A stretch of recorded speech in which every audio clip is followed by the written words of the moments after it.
Buenos días, buenas tardes a todos. Hoy vamos a explicar el parcial de simulación. Primero tenemos que explicar que hicimos una pelota, luego con un sprite también hicimos dos paredes y dos rampas, también con sprites, pero rectangulares. Luego hicimos ocho objetos vacíos, dos para cada pared y rampa respectivamente, en los cuales se toman los extremos de estos sprites respectivos para poder hacer las colisiones entre la pelota y los sprites.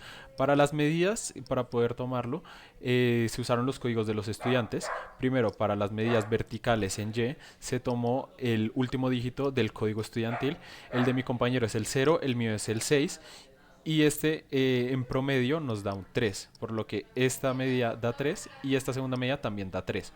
Ahora, para la medida horizontal en X, se tomó el penúltimo dígito, el de mi compañero es 4, el mío es 2 y esto nos da 6. El promedio también nos da 3, por lo que acá la medida horizontal nos da 3 y este debía ser la mitad de esta, por lo que acá es de 1.5. En cuanto al código, pues se crearon algunas variables como el GameObject llamado pelota y A1, B1, A2, B2. La pelota es para el objeto pelota creado en Unity y el A1 y B1 es para los extremos de las paredes. Entonces A1 y B1 es el extremo superior e inferior de la pelota izquierda, A2 y B2 de la rampa izquierda, A3 y B3 de la pared derecha y A4 y B4 de la rampa derecha. Además, se crearon las variables públicas para la masa y el coeficiente de restitución, que según el parcial debían ser modificables por el usuario, además de variables privadas para el radio, la posición, la gravedad y las velocidades. La velocidad es 33 debido a que en el parcial decía que era el promedio de los últimos dos dígitos de cada código. En mi caso es 40, en el de mi compañero es 26. Sumados dan 66, dividido 2, 33. Además se crea un vector 2 para almacenar las posiciones de la pelota. En cuanto al start, se verifica que la pelota, o sea que el objeto pelota y los objetos vacíos que representan las posiciones extremas de cada pared se hayan sido arrastrados hacia la derecha en el inspector en el script. En caso de que no hayan sido arrastrados, aparece un mensaje de error que dice: no asignaste la pelota en el inspector o faltan puntos por asignar. Para finalmente obtener la posición de la pelota utilizando transform.position tanto en X como en Y. Ahora vamos con el método update. Este script se simula el movimiento de la pelota dentro de un recipiente con las paredes inclinadas y el movimiento que se calcula manualmente utilizando las ecuaciones físicas, por lo que todo el proceso ocurre dentro del update y este se ejecuta una vez por cada frame dentro del programa. Primero se calcula el tiempo entre frames en la primera línea con el float dt delta time. Aquí se obtiene el tiempo que ha pasado entre el frame actual y el anterior y este valor se guarda en la variable dt. Esto permite que los cálculos de movimiento dependan del tiempo real y no de la velocidad del computador. Ahora tenemos el cálculo de la fuerza de gravedad, que es con el Fy. Aquí calculamos la fuerza de gravedad que actúa sobre la pelota usando la segunda ley de Newton. El cálculo de la aceleración, donde está el Ay, según la segunda ley de Newton, la aceleración se calcula dividiendo la fuerza entre las masas. Luego tenemos la actualización de la velocidad con el Vy y aquí actualizamos la velocidad de la pelota teniendo en cuenta la aceleración de la gravedad durante el intervalo de tiempo de los frames.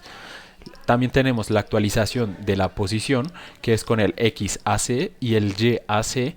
Para actualizar la posición utilizamos el método de integración de Euler, en el que consiste, se debe sumar a la posición actual la velocidad multiplicada por el tiempo del frame. También tenemos la detección de colisiones con las paredes con los revisar segmento. Cada pared del recipiente es representada por un segmento definido por dos puntos llamados A y B con la función revisar segmento que revisa estos dos puntos y verifica si la pelota colisiona con este segmento. Luego se actualiza la posición en Unity por el mob.x, mob.y, pues el transform.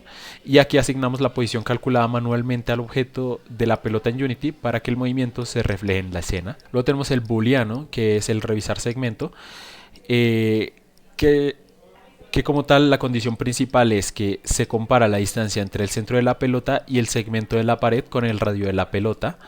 Significa que si la pelota está tocando o atravesando la pared, ocurre la colisión y se cumple el booleano, por lo que esto indica que sí hubo choque, ¿Qué ocurre cuando hay colisión? Cuando se detecta la colisión, el código realiza tres cosas importantes. Calcula la normal de la pared, corrige la posición de la pelota pues, para sacarla y calcula el rebote de la velocidad. Cuando la función devuelve un false, entonces no hay contacto entre la pelota y pues el segmento. En este caso, pues simplemente se indica que no hubo colisión y pues esto permite que el uso de este booleano nos comunique más fácilmente al resto del programa si ocurrió o no ocurrió la colisión. Esto hace que la detección pueda ser como más clara y pueda separar los cálculos del movimiento. En conclusión, el método de update calcula el movimiento de la pelota aplicando las ecuaciones de la dinámica. Primero se calcula la fuerza de gravedad, luego la de aceleración, después se actualiza la velocidad, luego la posición con la integración de Euler.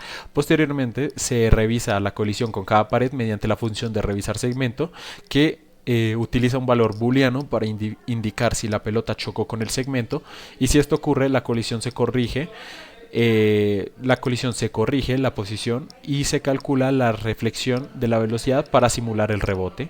Ahora vamos a mostrar cómo quedó la simulación.